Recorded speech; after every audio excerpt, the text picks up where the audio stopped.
Hello mga mamis, for today's video, ang gagawin kong cake ay first time ko palang gumawa ng ganitong cake na 5-in-1 na design. Kasi kadalasan yan yung nagawa ko palang yata is 2-in-1, parang ganun, or yung split cake na mga 3-in-1. Pero may nagawa na pala ako yung sa Taylor Swift album na first slice halos yung design niya. Pero ano siya, hindi siya talaga separate na team. Kumbaga kahit paano Taylor pa din siya na album. Noong una sinabi nga ni customer, original talaga nito is 2 lang. Then nung malapit na yung date, sinabi niya na gagawin 5. Sabi ko rectangle para kahit paano mas malaki. Kaya lang for the go si customer size square, same size pa din lang. So nag-isip ako ano kayong gagawin ko dito. Kaya ito, nag-isip pa ako ng mga pattern, possible pattern based doon sa team na binigay niya. Tapos ayan ang napili ko na design para may bilog lang siya sa gitna. Para kahit pa paano parang even yung kanyang pagkakahati-hati, diba? So, ayan na nga. Una ko na nilagay yung pinaka-light na icing or kulay white. Pag sa mga ganito, inuuna natin yung mga light color bago yung pinaka-dark. Para kahit pa paano, syempre yung light possible pa natin magamit sa sa ibang design or sa ibang design ng cake or sa ibang cake. Basta ganun. Tapos, yung unang team nga pala niyan is volleyball siya.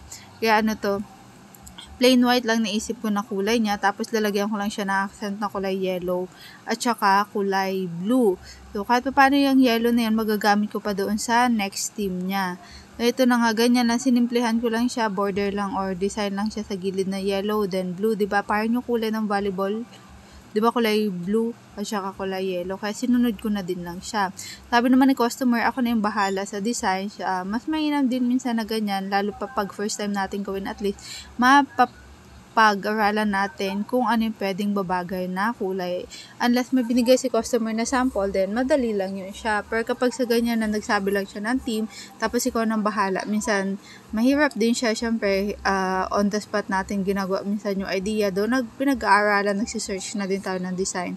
So, yung pangalawang design na pale yellow na yan is basketball. And then, itong pangatlo, yung nauuso ngayon na cake, parang coquette ba yung basta ganun, yung nakikita ninyo yung may mga ribbon. So, imagine ninyo yan, parang sa isang cake, ilang design yan siya, kung ano-anik yung mga nagamit ko dyan na tools or something ganyan, kagaya niya sa mga piping tips pa lang, di ba? Minsan may hap din mag-isip talaga ng design kapag sasabihin na ikaw ng bahala. Maigi din lang siya kahit pa paano nagagaya mo or napag-aaralan mo kung anong babagay. Tapos ito yung pang-apat na design. Why naman yung team neto? So buti nga dumating yung topper niyan bago yung delivery date ko umabot siya, di ba? Tapos, ayan, ang naisip kong kulay is dark green, something ganyan, or forest green. Tapos, ayan, nilagay ko lang sa pinaka-final na frosting niya or final coat lang yung pinaka-makulay para kahit pa paano, hindi siya ganun magmansya sa ipin daw. May mancha pa din siya. Tapos, ito yung panlimang design na bilog. Ano yan siya? Cat naman yung kanyang design. Ito nga palang basketball, naisip ko lagyan ng ganyang design na parang court. Tapos, ito naman yung sa wine, balik. 'Di ba imagine nyo yung ginawa ko, kasi nga parang after ko siya magawa, mag-iisip ako, ano kaya pwede ko pang idagdag dito na design, ganun, kapag nakulangan ako. Kaya nga, sabi ni customer sa akin, ako na yung bahala. Kaya mapapansin ninyo, parang laktaw-laktaw yung paggawa ko, 'di ba? Ito naman yung sa pusa. Unang naisip ko dyan is parang yung ulo ba ng pusa na 3D siya, yung mabalahibo. Kaya lang sabi ko, ganito na lang na drawing na lang. Kaya nag-check ako sa online kung ano yung pwedeng magandang design. Pero ako na yung bahala nag-design pa din dyan sa itsura nung naging pusa niya. So, yan na nga napag-desisyonan kong kulay. Nag-drawing na lang ako ng cartoon na pusa. Diba? Parang yun sa mga bento or sa mga minimalist, diba? I think almost sakto nga yan yung size niya na sa bento cake, nasa 4 inches, diba? Tapos, ayan na nga. Medyo matagal din mag-drawing, syempre, ng ganyan kahit na cartoons lang siya.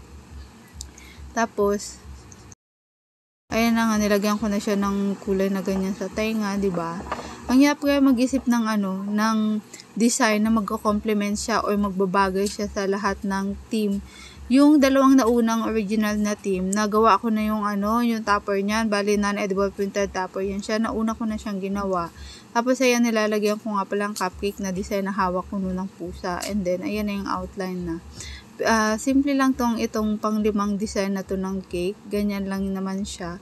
Tapos sa gilid niya parang meron siyang mga confetti. Mga ganun lang siya. Madali lang siya. Tapos, kinuha ko nga din pala yung pangalan at saka mga edad ng mga celebrant para kahit paano lalagyan ko ng name kada cake yan siya. At least alam nila kung kanino yung cake nila.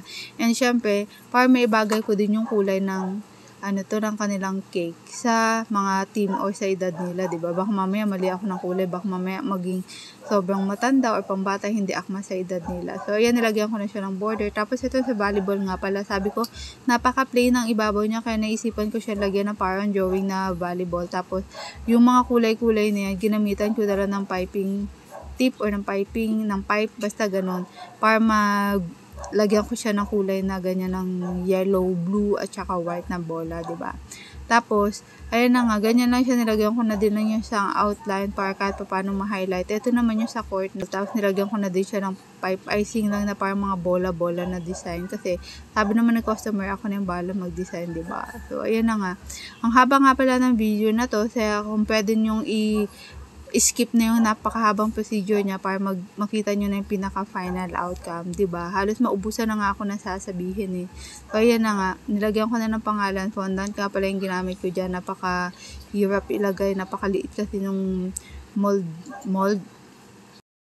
Tapos nga pala, ayan, number 6, dalawang klaseng mold yung ginamit ko dyan, and then yung lace na yan, o lace na yan, basta yan, nilagyan ko na din lang siya ng design, parang gold something yan, and then yan yung ribbon, tapos yung wine topper, nilagyan ko ng tusok sa ilalim, para kahit paano hindi siya matanggal sa kanyang pwesto, kasi nga, motorcycle lang nga pala yung sinakyan nito, though pinick up naman siya may tagahawak, kahit paano maayos na nakarating doon sa customer. And then, ayan, nilagyan ko lang ng konting gold na design, tapos ayan na nga, di ba kung mapansin ninyo yung more candles to blow na topper, silang dalawa yung kasi nga original dalawang team lang talaga siya, kaya sakto sana yan siya. Tapos ayan na, mga printed topper lang yan siya, ganyan lang. Ito yung pinaka final outcome niya, halos nilagyan ko na lang yan siya ng mga joggis na design para kahit paano hindi maging plain yung ibabaw nung volleyball at saka basketball. So ito yung pinaka final outcome niya. So far, nagustuhan naman siya ni customer. Ang tagal ko din ginawa nga pala nitong cake na to, kasi imagine nyo na lang nabenta na 5 piraso na iba't ibang design, diba? Kaya medyo matagal din siya talagang gawin. So, yun lang mga mamis. Basta kaya nating i-push for the go pa din yan tayo, diba? As long as willing talaga si customer magbayad. Yun lang. Salamat sa inyo. Pera lang. Ciao!